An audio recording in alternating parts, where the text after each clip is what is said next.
When I think of how to organize the stewardship of nature, I think of all the ways we must reimagine our global food system. The world has over 50,000 edible plants, but just 3 of them, rice, maize, and wheat, provide 60% of global caloric diet. We also use a growing percentage of the world's arable land to produce crops for biofuel or cheap animal feed. This is no coincidence. It was economic design, and it limits our potential for a thriving, biodiverse planet. EU subsidies distort the global market. They are also higher for environmentally friendly agricultural practices, so while countries like Germany dump surplus wheat on the international market, stifling the production of local alternatives, the EU essentially greenwashes itself while allowing monoculture crops to be imported for animal feed, contributing to the destruction of vital ecosystems like the Amazon. Reforming the EU's common agricultural policy is currently up for debate, but without understanding how it perpetuates global inequalities, it will continue to disadvantage trade partners and avoid the international collaboration we need for a more equitable food system. Feeding the world while also regenerating land and increasing biodiversity is possible, but it will require global collaboration rather than economic competition.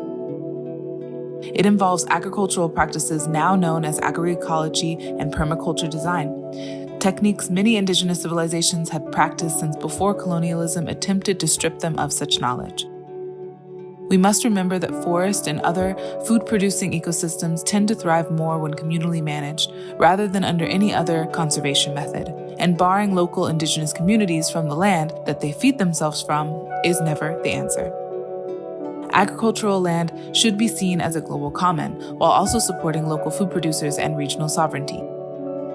EU policies need to be reevaluated to ensure they don't suppress local production in other countries on the one hand, while simultaneously attempting to boost it through international aid on the other. What would our world look like if countries with the most natural resources were the wealthiest? What if regulations ensure that the majority of a product's value, including added value from processing, stayed in the country of origin? These shifts in global food production will certainly change what is available in Western markets. Are you ready to give up on some of the comforts that capitalism and global extractivism provide you? Our diets and consumption patterns will need to shift, and we will need to support one another along the way. As we approach the 5-year anniversary of the Paris Agreement, let's make it an opportunity to come out of the current global economic and health crisis with a renewed commitment to global environmental and social sustainability. If this year has taught us anything, it's the importance of health, safety, and resilient communities.